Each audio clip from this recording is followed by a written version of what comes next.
Hi friends, எல்லோரும் எப்படி இருக்கீங்க? எல்லோரும் நல்லா இருக்கீங்களா? இங்கே வந்து நான் ஆல்ரெடி சொல்லியிருந்த திருவிழாங்கிறதுனால வந்து ஃபுல்லாக சவுண்டு வச்சுட்டு இது பாட்டு போட்டுட்ருக்காங்க. நம்மளுக்கு வந்து அதனால் வீடியோ எடுக்கிறதுக்கு கம்ஃபர்டபுளாகவே இல்லைங்க. ஏதோ இப்போ கொஞ்சம் கரண்ட்டு போனதுனால நம்ம சரி எடுத்துக்கலாம் அப்படின்னு சொல்லிட்டு வீடியோ எடுக்கிறதுக்கு வந்தேன். ஃபஸ்ட்டு பார்த்தீங்கன்னா ஷெட்டை பற்றி தான் இப்போ பேசணும். நிறைய ஃப்ரெண்ட்ஸ் வந்து கேட்குறது, நீங்கள் வந்து ஃபஸ்ட்டு ஸ்டார்ட் பண்ண இன்வெஸ்ட்மெண்ட் என்ன, நீங்கள் அதை பற்றியெல்லாம் கொஞ்சம் டீட்டெயிலாக சொல்லுங்கள் அப்படின்னு தான். ஸ்டார்ட் பண்ண இன்வெஸ்ட்மெண்ட் வந்து நான் போன வீடியோலேயும் சொல்லியிருப்பேங்க.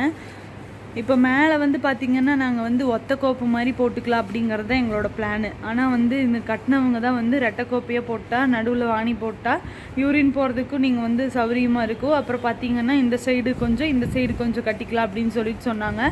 ஆனால் நாங்கள் வந்து பார்த்திங்கன்னா சத்தியில் டிஎன் பாளையத்தில் வந்து ஒரு ஷெட்டு பார்த்தோம். மாட்டு வியாபாரி லோகுன்னு சொல்லிட்டு இருப்பாங்க, அவங்க ஷெட்டு பார்த்தோம்.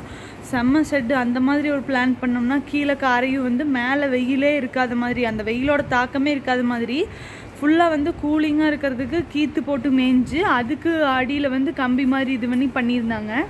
அது பக்காவான பிளானுங்க. அது கேரளாவில் ஷெட்டு பார்த்துட்டு வந்து அவங்க வந்து இது பண்ணியிருக்காங்க. நம்மளுக்கும் வந்து உங்களுக்கு பிளான் வேணும் அப்படின்னா நீங்கள் வந்து பார்த்துட்டு போங்க அப்படின்னு தான் சொல்லியிருந்தாங்க. கேரளாவில் வந்து அவங்க மாடு எக்ஸ்பெக்ட் பண்ணுறாங்க. இப்போ நம்மளுக்கு வந்து இதுக்கு நின்னாலே ஹீட் அப்படியே ஃபுல்லாக இறங்குதுங்க. குளிர்காலத்துக்கு தெரியாது, ஆனால் வெயில் காலத்துக்கு நம்ம போட்டிருக்கிற ஷீட்டு மாதிரி போடக்கூடாது. நாங்கள் பண்ண தப்ப நீங்கள் பண்ணிடாதீங்க, அதுதான் கரெக்டு. அவங்க சொன்னது வந்து அந்த வியாபாரிக்கிட்ட இருந்து, டிஎன் பாளையத்தில் அந்த வியாபாரிக்கிட்ட இருந்து கேரளாக்கெல்லாம் மாடு எக்ஸ்பெக்ட் ஆகுது. கேரளாவிலேருந்தும் அவங்கக்கிட்ட வந்து வருது. நம்ம ஒரு மாடு வந்து சேல் பண்ணியிருப்போம், அது வந்து அவங்கக்கிட்ட வாங்கினது தான். கேரளாலேயும் வந்து நிறையா மாடுகள் வந்து நல்லா பெருங்கூட்டான மாடுகள் தான் எக்ஸ்போர்ட் பண்ணுறாங்க. உங்களுக்கு ஒரு ஐடியா வேணும் அப்படின்னா டிஎன் பாளையம் வந்தீங்கன்னா கண்டிப்பாக லோகோ அவங்கக்கிட்ட வந்து ஷெட்டு இது பண்ணி பாருங்கள், உங்களுக்கு ஒரு ஐடியா கிடைக்கும். பாருங்கள் மாடு எப்படி இழப்பு வாங்குதுன்னு. நானும் கத்தாழை போட்டாச்சு, லெமன் போட்டாச்சு. இந்த வெயிலுக்கு இந்த மாதிரி ஷீட் போட்டிருந்தா நம்ம மாடுக வச்சு தண்ணி பாருங்க கீழே ஈரமாக தான் இருக்குது, தண்ணி ஃபுல்லாக ஊற்றிட்டே தான் இருக்கும். இது பார்த்திங்கன்னா இப்போ கருப்பியோட அம்மா தான். கருப்பியோட அம்மா வந்து ஃபஸ்ட்டு டைம் வந்து ஊசி போட்டு 3 டைம் ஊசி போட்டோம், செனை ஊசி. பட் ஆனால் செனை நிற்கவே இல்லை. அடுத்தது டாக்டர் வந்து கர்ப்பப்பை சுத்தம் பண்ணிவிட்டு அதுக்கப்புறமா தான் போடணும் அப்படின்னு சொன்னாங்க. கர்ப்பப்பை சுத்தம் பண்ணியாச்சு. இன்றைக்கி பார்த்திங்கன்னா இந்த மாடு வந்து மெதுவுக்கு வந்திருக்குதுங்க. கர்ப்பப்பை சுத்தம் பண்ணி ஒரு 2 வீக்ஸ் ஆச்சு, 2 to 3 வீக்ஸ் ஆச்சு. அப்போ வந்து மெதுவுக்கு வந்திருக்கு. கரெக்டாக நான் சாணி வெளிச்சிட்ருக்கப்போ மேலேயே ஏறிடுச்சுங்க. ஏமாந்து போச்சு, கால்லையே நல்லா காயமாயிருச்சு. இந்த மாதிரி இதெல்லாம் உங்களுக்கு நடந்திருக்கான்னு சொல்லுங்கள், இந்த மாதிரி அனுபவம். நான் நிறைய மாடு கால் தெரியாது மிதிச்சிரும், ஆனால் இது மெதுவுக்கு வந்ததுனால அங்கே போய் சாணி அள்ளிட்டு இருந்தால் மேலே ஏறிடுச்சுங்க. அதனாலேயே எனக்கு கால் வலிக்குது, நடக்கக்கூட முடியல. இப்போது நம்ம பிளான் வந்து அப்படி போட்டு தான் கட்டணும். கூலிங்காக இருக்க மாதிரி மேலே ஒன்றா வந்து பச்சை வலை சுற்றி விடணும். நல்லா காத்தோட்டமாக ஸ்பேசியஸாக இருக்கணும் இந்த மாடுகளுக்கு. அப்புறம் வந்து குளிர்காலத்துக்கு வந்து பிரச்சனை இருக்காது. வெளியவே வந்து இன்னுமே வந்து மண்ணெல்லாம் வந்து கொஞ்சம் இது பண்ணி போடலாம். வெளியே பார்த்திங்கன்னா இந்த மண் கட்டுத்தரை இருக்குல்ல, அது வந்து அவங்க வந்து நல்லா பெருசாக லெவலில் எக்ஸ்டெண்ட் பண்ணியிருந்தாங்க. ஒரு 10 மாடு இடம் விட்டு கட்டுற மாதிரி. அவங்களது வந்து இடம் ரொம்ப ஜாஸ்தி, நம்மளது வெறும் 5 சென்ட் தான். அவங்களோட இடமே ஏகப்பட்ட இடம் இருக்கும். அதுக்கு வந்து அவங்க பிளான் பண்ணி கட்டியிருக்காங்க. கயலோட இது வந்து அப்டேட் கேட்டிருக்கீங்க. கயல் பாருங்கள், கயல் இன்னும் எனக்கு தெரிஞ்சு இன்னொரு 10 நாள் எடுத்தால் கூட டவுட் ஆகிறதுக்கு இல்லை. அறையே வந்து இன்னும் தளரலை. நல்லா அறை வந்து இந்த அளவுக்கு அறை இருந்தால் எப்படி கண்ணு போடும் அப்படிங்கிறது எனக்கு தெரியல. நீங்கள் தான் சொல்லணும், உங்களுக்கு எதாவது தெரிஞ்சால் சொல்லுங்கள். கையாலோட கண்டிஷன் இப்போ இப்படி தான் இருக்குது. நாம் வந்து நினச்சிட்ருக்கோம் இந்த வெயிலுக்கு வந்து ஹெச்எஃப் மாடுகளுக்கு மட்டும்தான் இப்படி இழப்பு வாங்குதுன்னு. பட் ஆனால் பார்த்திங்கன்னா செவலை கூட இழப்பு வாங்குதுங்க. செவலை பாருங்களேன் எப்படி இழப்பு வாங்கிட்டு இருக்குன்னு. அதுவும் வாயில் நுர தள்ளிகிட்ருக்கு. வெயில் எப்படா முடியும்னு இருக்குது. நேற்று ஏதோ கொஞ்சம் மழை வந்ததுனால ரொம்ப கூலிங்காக இருக்குது, நல்லா இருக்கும் அப்படின்னு சொல்லி நான் நினச்சேன். ஆனால் காலையிலலாம் கொஞ்சம் கூலிங்காக தான் இருந்தது. அப்படியே மத்தியானம் ஆக பயங்கரமாக வெயில் அடிக்குதுங்க.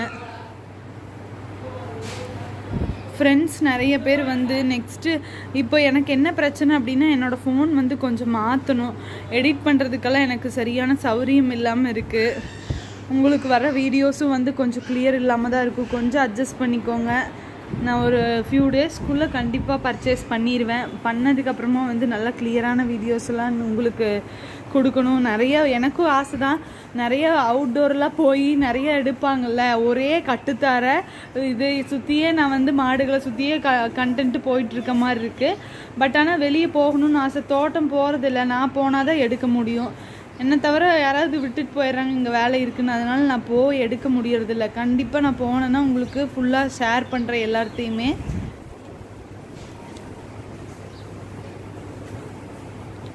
ஃபீமேல் கண்ணுக்குட்டி விலைக்கு வேணும் அப்படின்னு சொல்லி கேட்டிருந்தாங்க. இப்போ நம்மளோட ஏம் என்னன்னு பார்த்தீங்கன்னா, நம்ம சேனல் வந்து ஃபஸ்ட்டு இருந்து பார்த்துட்ருக்கவங்களுக்கு தெரியும், ஃபீமேல் கண்ணுக்குட்டியெல்லாம் நல்லா வளர்த்தணும், நம்ம இன்னொரு ஷெட்டு எக்ஸ்டெண்ட் பண்ணணுங்கிறத நம்மளோட பிளான். இப்போ கையல் வந்து நம்ம ஃபஸ்ட்டு போட்ட கன்று, அந்த கன்று மாதிரியே வந்து இன்னும் நிறைய கன்று வளர்த்தி நம்ம பண்ணையை வந்து விரிவுபடுத்தணுங்கிறது தான் எங்களோட ஆசை.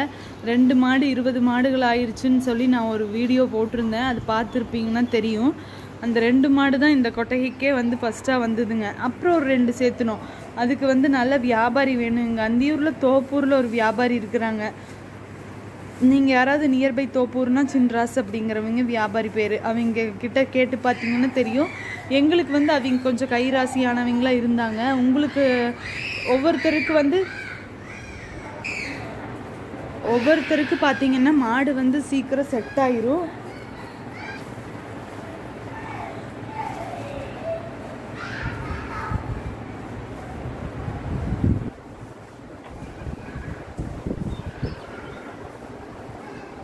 ஒவ்வொருத்தருக்கு பார்த்தீங்கன்னா மாடு வந்து நல்லா செட் ஆயிருங்க. ஆனால் ஒவ்வொருத்தருக்கு வந்து பார்த்தீங்கன்னா கைராசி இல்லை, ஏதாவது ஒரு பிரச்சனை இருக்கும், ஏமாந்துருவாங்க.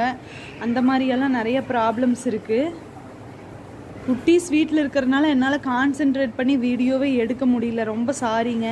கத்திட்டு சவுண்டு போட்டுகிட்டே தான் இருக்கிறாங்க. நானும் வந்து அமைதியாக இருக்கணும், எடுத்துடணும் அப்படின்னு நினைப்பேன். எனக்கு எடிட் பண்ணுற சௌகரியமும் இல்லாதனால இப்போ ரொம்ப கஷ்டமாக இருக்குது வீடியோஸ் வந்து ரெகுலராக போஸ்ட் பண்ணுறதுக்கே.